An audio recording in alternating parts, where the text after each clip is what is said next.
Hello everybody, welcome back to Screen Stars. I'm here today to bring you my review for Fear Street Part 1, 1994, which is the first part of a trilogy of films that are on Netflix. The first one was released just this last few days, I suppose, and the other two are coming out in the weeks following the release of this film. This one was directed by Leigh Yaniak.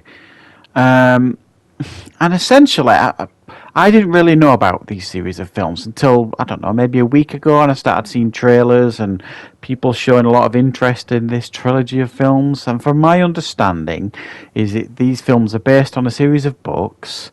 And the three films we're going to get, this first one is Fear Street Part 1, 1994. And it is based on, they're all kind of based on like chapters in horror to some degree. So 1994 is like when Scream was released, it was like the seminal moment in the 90s for 90s horror. The second one is Fear Street 1978, which is going to be part 2, obviously when Halloween came out. And the third film is going to be set, I think it's going to be Fear Street 1666, and it's basically set around the witch trials. So they're all interlinked, and the films kind of go backwards to tell the tale of, the origins and all this kind of stuff. So this film, like I say, it's set in 1994, and it's set in this small American town that essentially, some years previously, was the town was cursed by a witch. Now, I'm guessing we're going to learn about that in the 1666 version of Fear Street, but it does give you enough information to understand, why this town is supposedly cursed by this witch. And every few years, there is like a series of murders takes place in this town. I mean, why anyone would want to live there for a start is beyond me, because it just seems like this town is like shrouded in absolute tragedy, murder, and mayhem. It's almost like Sunnydale in the Buffy TV series, and I think the town's actually called Sunnyville or something like that. So we follow these teenagers that essentially, on the way home from some memorial to these latest teens that have been killed, kind of stumble on this witch's grave. One of them disturbs it, so therefore becomes a target for this witch. She then, if you like, this witch, this is almost like a supernatural slasher. This witch then kind of raises the previous killers in this town to go after this person for disturbing her grave, and murder and mayhem, from that moment on, ensues basically. So, Fear Street Part 1, 1994. What are my thoughts on it? Well, I think it's a fascinating idea and concept. And this film has, great production values. It's been filmed very nicely. It's lit very, with neon lights everywhere. It's shot in a very interesting way. Like I say, it's some value to it in a sense of in regards to it being filmed, set in 1994. It tips its hat to a lot of, horror films, horror genres, all this kind of stuff. Ultimately, I was a little bit let down by this film. I can't lie, really.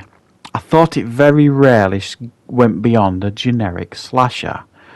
I wasn't hugely keen on many of the characters in this story.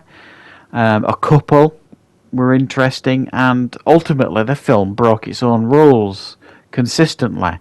We kind of learned from this film that, this one character disturbed this grave, so she's the number one target. And we do see scenes in this film where the killers are literally ignoring everybody else and just going after this person that disturbed the grave. And then we see other scenes where these killers are quite happily butchering anybody in their way. So it breaks its own rules constantly, this film. And for me, that was one of the biggest problems with this film. Other than the fact, like I say, it focused too heavily on the drama if you like, the relationship drama in the film and all this other stuff going on, and that was just pretty dull stuff. It was just generic teenage problems for the most part. Look, one of them's in love with the other. The other one dumps the other. They want to get back together. There's all this human drama going on that just, for me, just wears the film down and makes it less enjoyable for the most part. And these other characters, I fancy you, you fancy me, all this kind of stuff, and it's like, yeah, to me that bit didn't work. I think if they'd have played this film a little bit more ironic, if you like, and maybe a little bit more with its tongue in its cheek, a bit like Scream. I'm not saying they should have recreated what they did in Scream. I mean, obviously there's homages to Scream in this film, but it for me it just took itself a little bit too seriously for the subject matter. Do you know what I mean? And I think it needed to lighten the mood a little bit. So for me, I did enjoy aspects of it.